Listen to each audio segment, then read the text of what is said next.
Mao kini ang sugilanon sa pagkatao ni Hesukristo. Si Maria nga iyang inahan kaslunon na kang Jose. Apan sa wala pa sila mahiusa, namatikdan ni Maria nga nagbabdos na siya pinaagi sa gahom sa Espiritu Santo. Si Jose nga iyahang pamanhunon, usa ka matarong nga tao, ug dili siya buot nga maulawan si Maria. Busa, nakadesisyon siya nga bulagan niya sa hilom si Maria. Ug samtang nagapamalandong si Jose niini, nagpakita kaniya pinaagi sa damgo ang anghel sa Ginoo ug miingon, "Jose, kaliwat ni David, ayaw kahadlok sa pagpangasawa kang Maria. Kay nagmabdos siya pinaagi sa Espiritu Santo.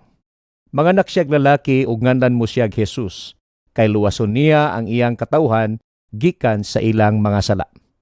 Nahitabo kini aron matuman ang giingon sa Ginoo pinaagi sa propeta nga nagaingon, "Magmabdos ang usa ka dalagang putli ug manganak siyag lalaki, ug ang maong bata pagatawgon nga Emmanuel, nga konsabton ang Dios kauban nato." Busa sa pagmata ni Jose, gituman niya ang giingon kaniya sa anghel sa Ginoo. Gipangasawa niya si Maria.